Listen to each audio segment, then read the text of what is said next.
Bismillahirrahmanirrahim. Assalamualaikum warahmatullahi wabarakatuh. Jadi, pada kesempatan kali ini saya akan menjelaskan mengenai hukum Archimedes dan juga penurunan rumusnya. Jadi, hukum Archimedes itu menyatakan bahwa suatu benda yang sebagian atau seluruhnya dicelupkan ke dalam zat cair akan mendapat gaya ke atas yang besarnya sama dengan berat zat cair yang dipindahkan. Atau ini gaya ke atas ini dapat kita sebut sebagai FA atau F apung, gaya apung. Nah, jadi kita akan mencari persamaan dari FA ini berapa. Misalnya ada sebuah benda, dia dimasukkan ke dalam bejana terbuka seperti ini. Kemudian bejananya kita isi dengan fluida. Pertama-tama kita tinjau dulu pada luas permukaan sisi yang bawah dan sisi yang atas.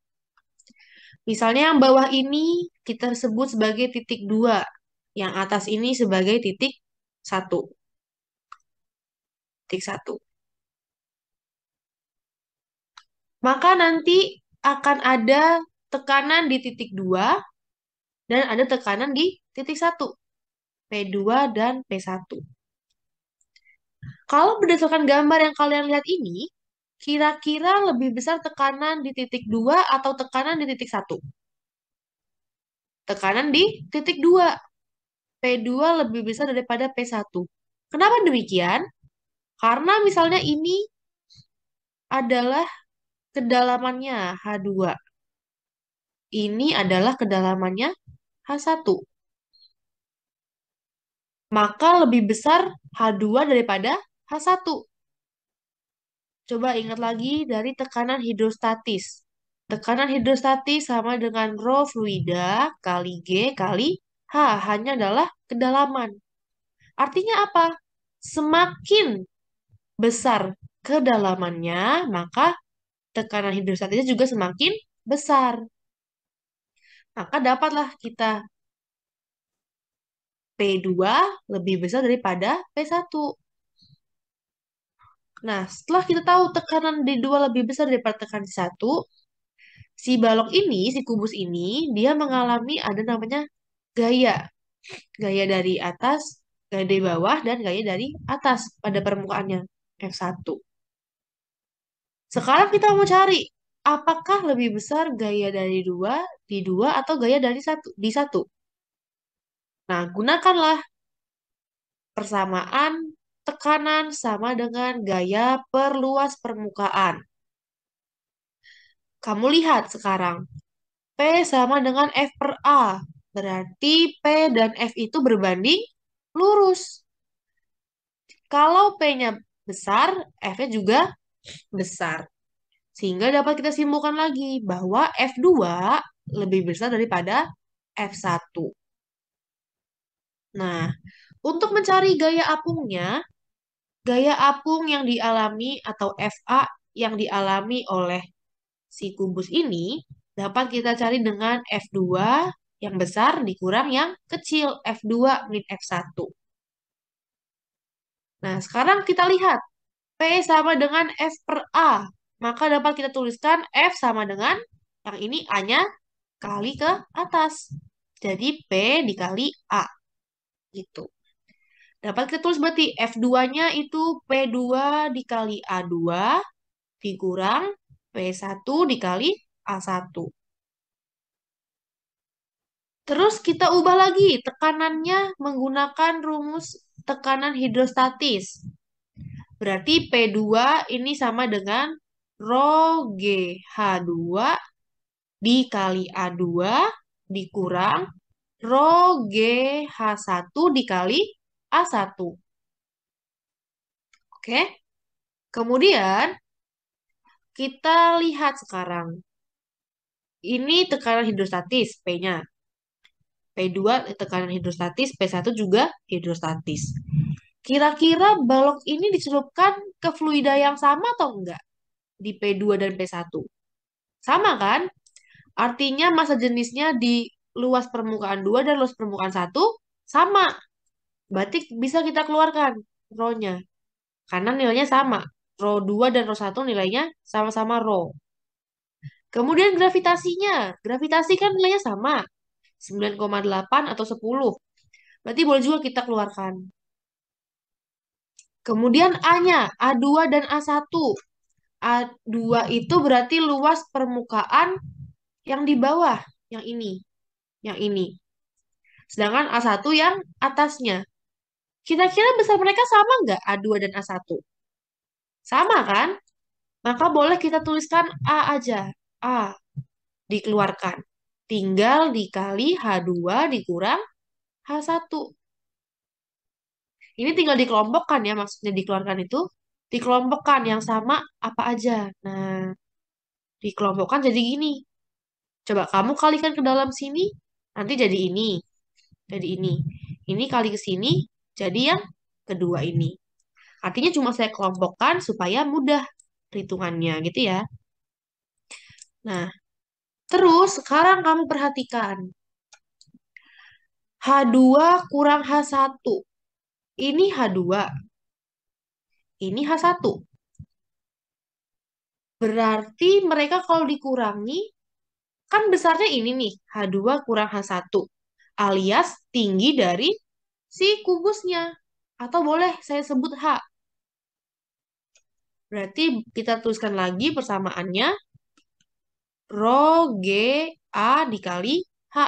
Hanya adalah tinggi dari kubus.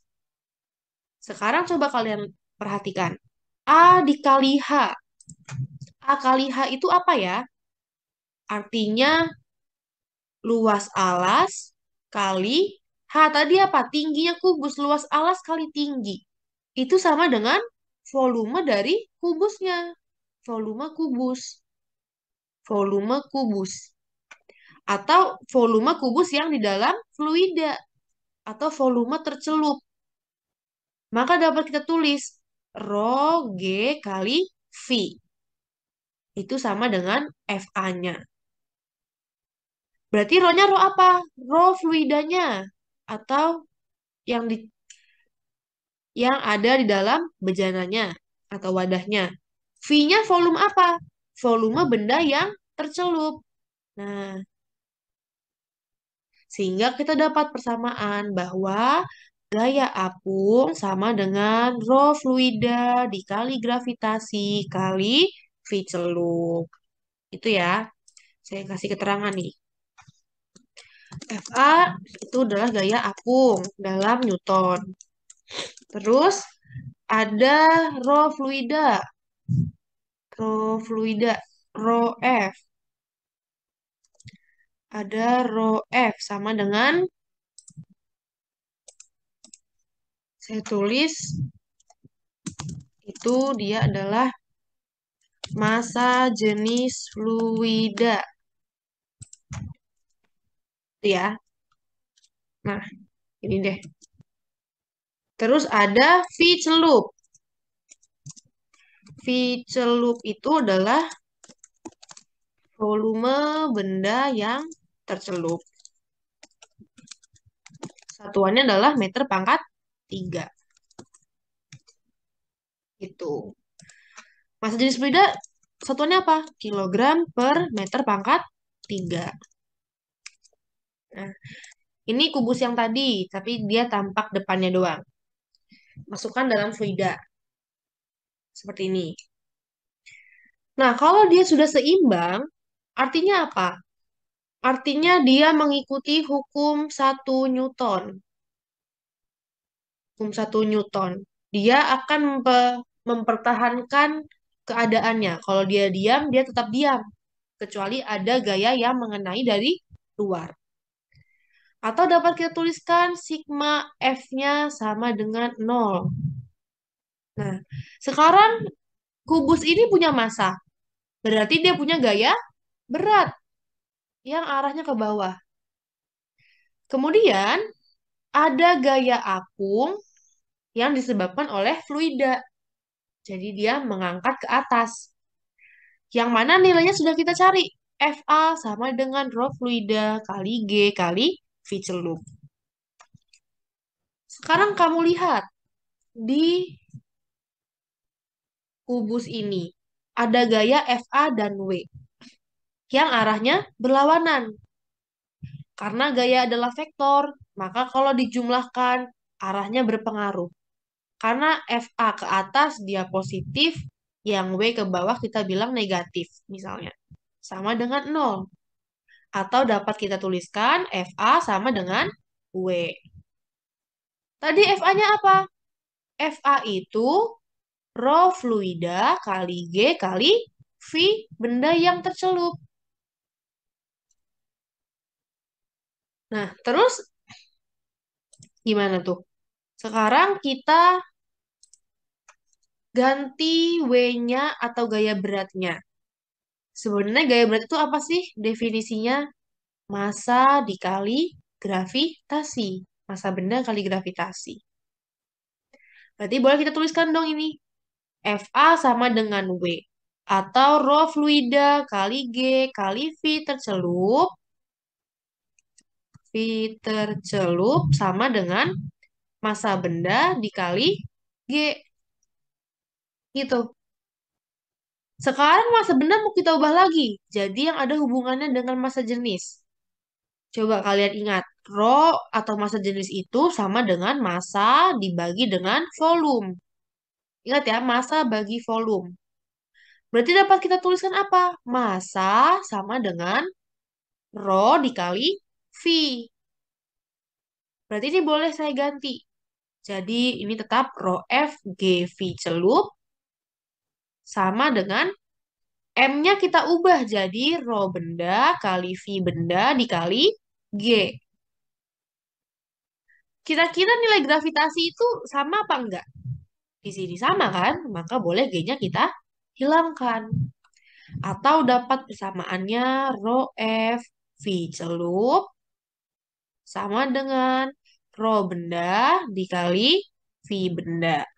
Nah, ini dapat persamaannya. Kalau dia sedang melayang atau mengapung. Itu ya.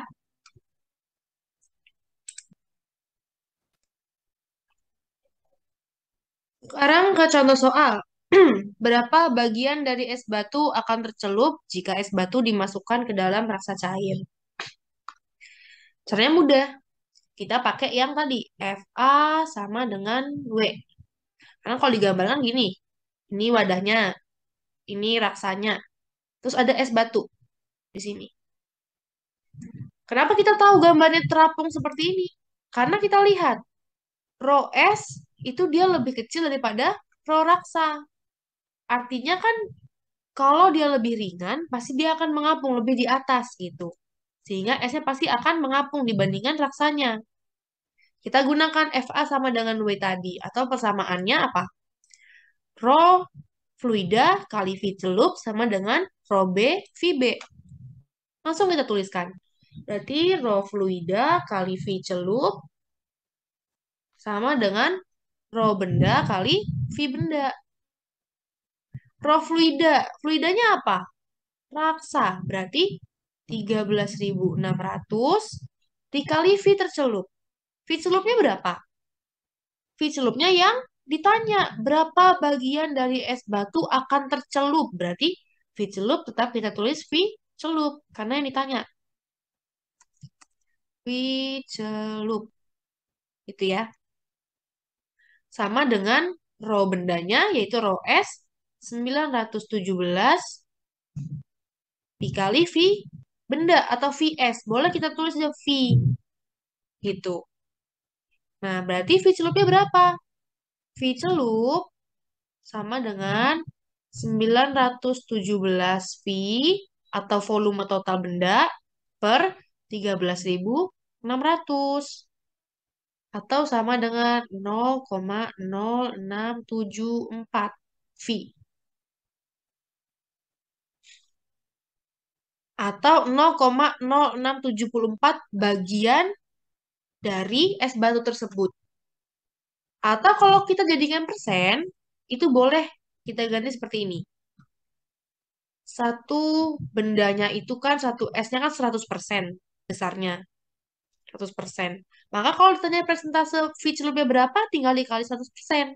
Berarti V celup itu sama dengan 0,0674 dikali 100%. Itu sama dengan 6,74% yang tercelup.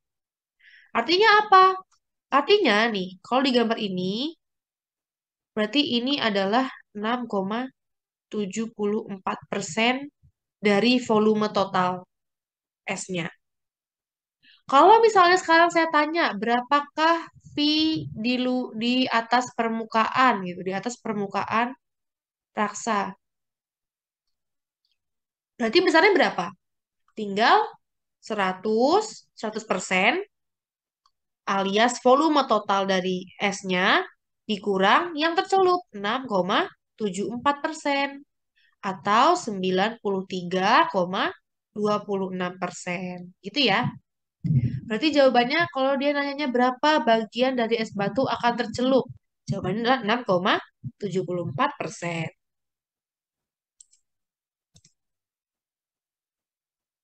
Nah, kita lanjutkan contoh soal yang kedua. Sebuah balok kayu memiliki massa 175 kg dan dimensi 50 cm kali 75 cm kali 80 cm. Balok tersebut dimasukkan ke dalam bejana berisi air atau ro airnya 1000 kg per meter kubik. Tentukan A. Apakah balok akan mengapung atau tenggelam? Yang B. Jika balok mengapung, berapa bagian dari balok yang tercelup? Nah, untuk menjawab yang A, kita harus tahu syarat benda tenggelam, melayang, dan mengapung. Kalau dia tenggelam, itu ro benda lebih besar daripada ro fluida. Kalau dia melayang, berarti ro benda sama dengan ro fluida. Kalau dia mengapung, berarti ro benda lebih kecil dari ro fluida. Kalian harus tahu ya bedanya melayang dan mengapung. Kalau melayang itu dia di tengah-tengah gini. Kalau dia mengapung, dia ada sebagian yang di atas permukaan fluidanya. Oke, berarti kalau menjawab yang A, apakah balok akan mengapung atau tenggelam? Berarti yang perlu kita perhatikan apa? Massa jenisnya kan? Massa jenis benda dan massa jenis fluida. Kita harus cari dulu massa jenis bendanya berapa atau rho B. Nah, rho benda itu dapat kita cari dengan massa benda per volume benda. Ingat, rho sama dengan M per V. Masanya ada 175 kg. Nah, volumenya sekarang, volume benda dapat dari mana? Dari dimensinya. Ini 50 kali 75 kali 80 itu sama dengan panjang kali lebar kali tinggi. Atau kalau volume balok itu sama dengan tinggal kali P kali L kali T. Tapi perlu kita ubah dulu ini. Karena masih dalam satuan sentimeter. Sedangkan kalau massa kita pakai kilogram, ini harus dalam meter. Berarti ubah dulu panjangnya 50 cm atau 0,5 meter. Lebarnya 75 cm atau 0,75 meter. Tingginya 80 cm atau 0,8 meter. Berarti volume benda atau volume baloknya sama dengan 0,5 dikali 0,75 dikali 0,8. Atau sama dengan 0,3 meter kubik karena volume. Tinggal kalian masukkan 0,3 meter kubik.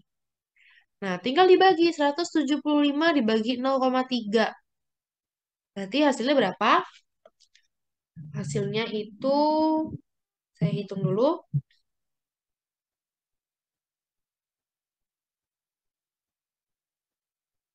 583,3 kilogram per meter kubik.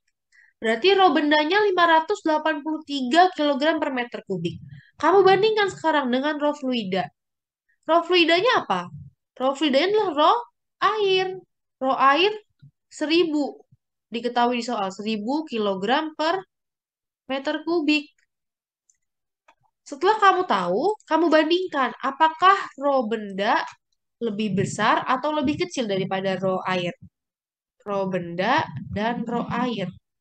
Ternyata rho benda lebih kecil. Sehingga kesimpulannya apa? Benda akan mengapung. Berarti yang A sudah terjawab ya, bendanya akan mengapung. Sekarang kita mau ke B, jawab yang B. Jika balok mengapung, berapa bagian dari balok yang tercelup? Nah, kita lanjutkan di sini. Berarti dia tanya berapa bagian dari balok yang tercelup. Pakai yang tadi, FA sama dengan W. Atau rho fluida kali G kali V benda tercelup sama dengan rho benda kali G kali V benda. Rho fluidanya tadi apa? Rho fluidanya adalah rho air, berarti 1000. Tulis 1000 dikali, ini G-nya boleh dicoret ya, karena sama, dua ruas. G-nya boleh dicoret. Dikali V tercelup. V tercelup yang ditanyakan. V celup. Sama dengan rho benda. Rho benda kita dapatkan dari jawaban yang A, 583,3. Nanti tulis 583,3. V bendanya berapa? V bendanya ada. Nih, V benda sama dengan 0,3 meter kubik. Berarti kita tulis 0,3. Atau V celupnya sama dengan 583,3 dikali 0,3 dibagi 1000. Coba saya hitung dulu ya.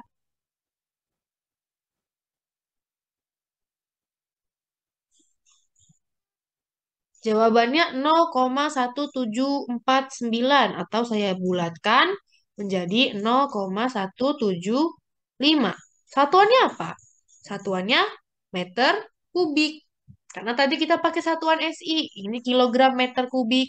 Ini kilogram meter kubik. Volumenya meter kubik. Jadi feed celupnya juga dalam meter kubik. Jika balok mengapung, berapa bagian dari balok yang tercelup? Berapa bagian? Itu artinya kamu bandingkan dengan volume total. Jadi yang tercelup itu 0,175 dibagi volume total. Volume totalnya berapa? Volume totalnya 0,3. Dari yang dimensi tadi ya. 0,3.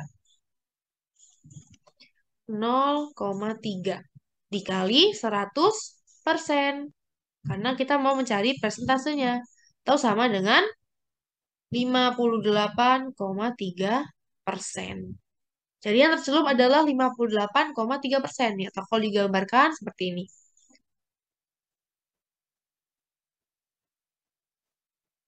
Ini. Ini 58,3%. Kalau ditanya yang di atas permukaan berarti berapa? Tinggal 100 dikurang 58,3 atau 41,7% gitu. Tapi karena yang ditanya hanya berapa bagian yang tercelup, berarti tinggal ini 58,3%. Kalau ditanya volumenya berapa? 0,175 meter kubik. Itu ya. Semoga bisa dipahami penjelasan pada kali ini. Saya akhiri, terima kasih. Wassalamualaikum warahmatullahi wabarakatuh.